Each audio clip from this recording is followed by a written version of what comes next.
Okay guys, we're gonna make a quick video on the Mustang 2 cruise control function and how it was installed in these cars. Just a short video.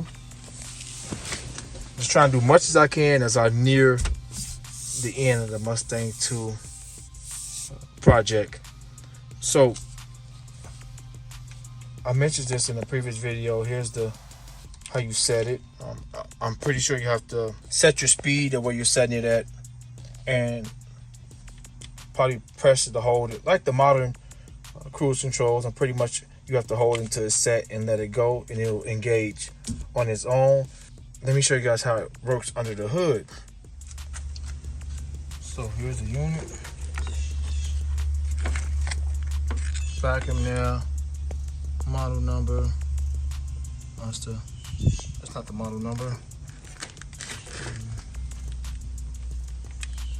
So this comes from the transmission. Look how it's made. This goes to the instrument cluster. But look how this is made. Look how short it is. Well, it's not that short. It's not that short. It wraps around here. It loops around here and goes. So it may be the same. No, it's not the same length. I don't know if this was removed, could this fit in the transmission? You guys can see. I'm gonna show you guys the variations of the difference. Look real good at this. So let's go take a look at the other cable. So this is the standard cable that pushes into the transmission, and look how long it is. So it may be the same length as the other one because it loops around. It's maybe a little longer, and I'm saying that because in the event you just want to remove the cruise control, would you need another speedometer cable? Look how it attaches to the cluster. I just did a video on this, and they go to the shaft in there that rotates. But look at this end. This goes into the instrument cluster. And of course, this has to be on the other cable because all of them connect the same. However, the exception is this. This is the difference. So let's go take a look again. Let's put them side by side. Oh, it's the same. So obviously, it's not the same. This part is the same. So this part is the same. So I'm guessing this may come off. Maybe it does pull it back and forward. So this gear may come off, and this part may be the same that's in here. So this may be the same length cable. If you look how it wraps around here, wraps through there and twists in there. Yeah. No, this cable. This cable is super long because you gotta go all the way under there. So yeah, it's a different cable. Unless you have to run it from out of here straight. You have to make a nice bend in it, opposed to running it like this and connecting it there where it ultimately goes up and hooked to the transmission. So you will be able to make this work. No doubt. I think you can just cut down through here somewhere, shorten the run, and make it work. But yeah, here's the cruise control. And you know, I'll just see a ground coming from it. There's the cable that goes to the carb to set the carb. So this is pulled by vacuum.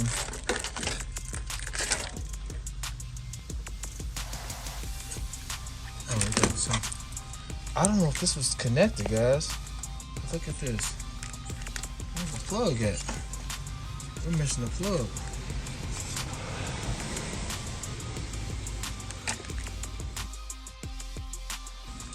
Let's see if we can find it somewhere. Oh, no, this is for this. This is for the ignition coil. This is the horn. The horn typically be right here. Oh, that is the horn right there. So, oh, maybe another burglar alarm siren. Another burglar. I don't know what this is. This is look like another horn. Look at it. I'll figure it out when I get to this car. But just trying to talk about the cruise control, which is disconnected. Let's see if we can find some wiring. Oh, there it is in my face.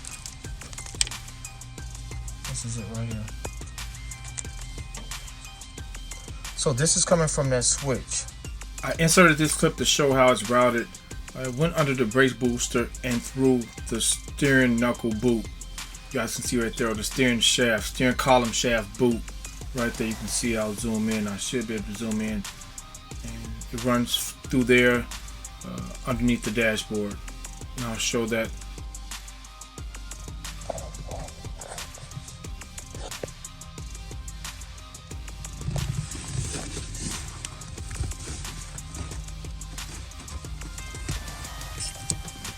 Let's mount the camera and see real quick. Alright. It goes like that. So this goes here. So that's how it wires up. Yeah, this is how it hooks up. If I'm missing some, guys, let me know. Not familiar with this at all whatsoever. On the newer cars, of course, but not one like this. So I guess this will be grounded to the fender wall somewhere. But yeah, so that's how it's connected. So I must have did that and I removed the other some, or it slipped off like so. So let's take it back apart. Move that out of the way. So I got a lot of rust repairs to do. So just want to kind of highlight that as I try to show everything possible on this car that's not been shown or that I haven't shown.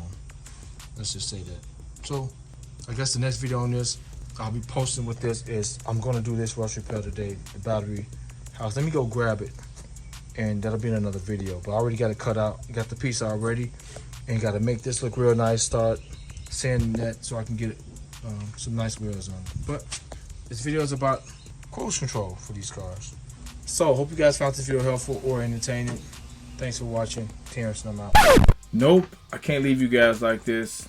Although the goal for this video was to make it short and informative, I just thought I can do a little bit better and show a little bit more details with this cruise control, and just what we're gonna do. I can't do this. I can do better than what I showed. So let me dive deep into this cruise control unit and show you guys a little bit more details. So here's the unit in its entirety, everything that operates it. I'll bring the wiring harness here in a second. I just want to go over some of the components with the comparison to the speedometer cable that's not, or the vehicle that's not equipped with this, or that didn't add this on the vehicles back in the days. I don't think this is factory. I think this was an aftermarket that you could have added, and I'll show you guys why in a minute. There's no Ford logos on this anywhere, and the controller itself says the brand. All right, let's go over some things. So if you look closely, there's some cables. Kind of went over them already. This top cable runs along here.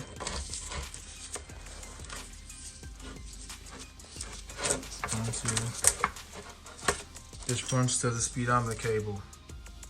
The top one goes to the speedometer cable, and the lower one kind of screws on. That's an easy screw off. Let's see how it looks. Kind of figured that. This typical style is like on some Chevy vehicles, like a Chevy Caprice, SS Monte Carlo, the G-body cars. So this is what goes to the transmission. So we're gonna screw that back on. So Let's get them being crossed with each other. Let's see. So this one goes to the transmission, and if you look at this, comes off a vehicle without the cruise control, just the regular speedometer cable, and this should look like this. So the pieces broke off. I got another piece for it though. I'm gonna fix this, but this should look like this. So this on a standard vehicle, go back out. So this is your regular speedometer cable here. So we're gonna move this out the way now. We know how this looks. If you look at this, this goes into the transmission. So this goes to the instrument cluster from the cruise control. What I'm trying to see is how long is this compared to the one that didn't have cruise control, the standard. Well, I'll show you guys right now. It's actually shorter than this one. This one is 74 to 75 inches long, approximately.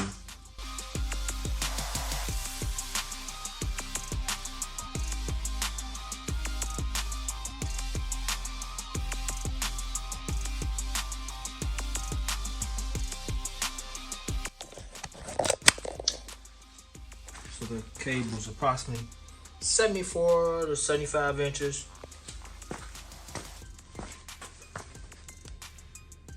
The speedometer cable.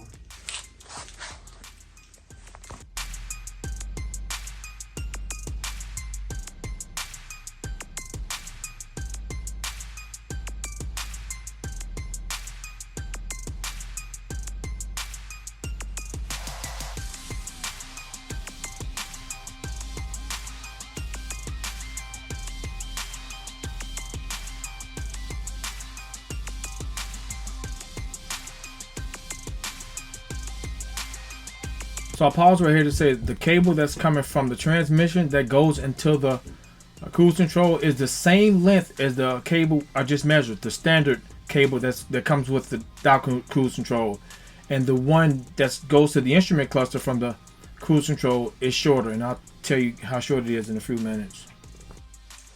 This one is approximately 58 inches, so quite a bit shorter. However, if it's rerouted, it may convert directly to the transmission. You may can use this, take a shorter route. This will work with the transmission. This will fit. The problem is, look at this end here, and this has a shaft on it.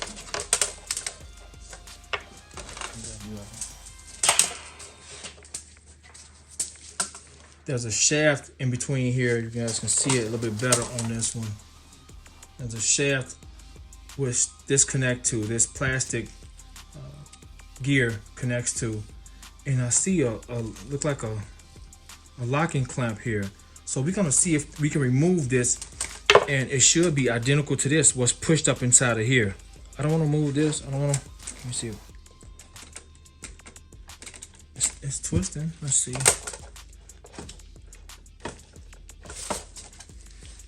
Yeah, so this hold, I have to undo this clamp. But hey, we might as well see. So we're gonna test it out on this one to see how this look, to see if this is the same thing as here. And I'm quite sure it is. I'm pretty sure it is.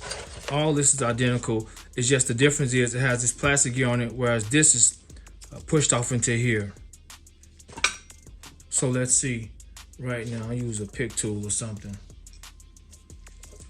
Try to use this pick tool and see if we can get it off here.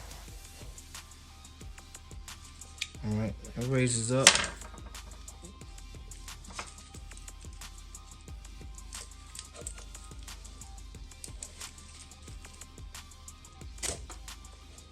Okay, there we go. There we go. So that's how it comes off. Of course, so you can change these out without worrying about changing the entire cable out. If these teeth on these plastic gears grind out, you can just swap this out. Pulling that clip up. So that's pretty cool. So if my theory is correct, although this is a shorter cable, it should be identical in here. You know what? All we have to do is remove this bolt. This is I think it's this maybe a quarter inch. Let's see.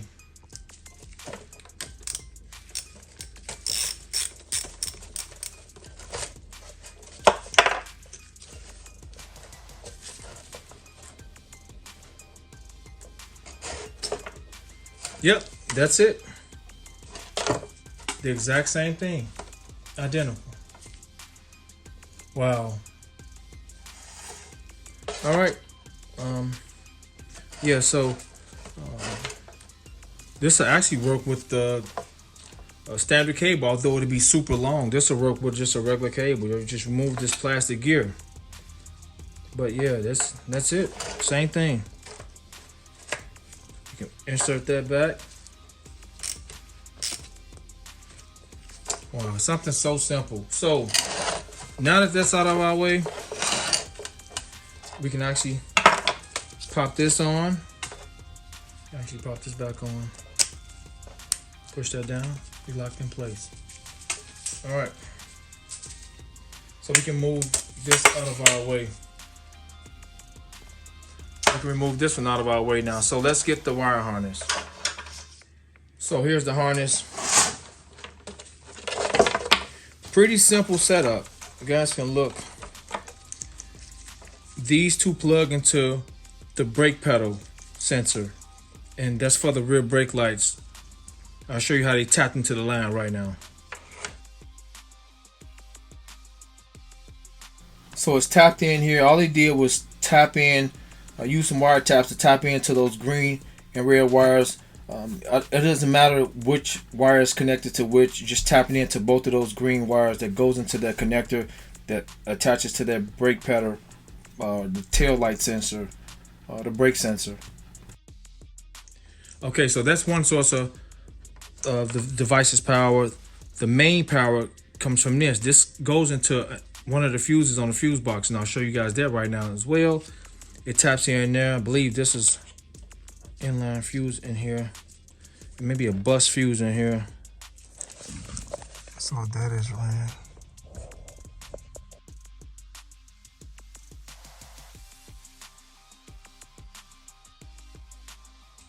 Let's see if I can get it open.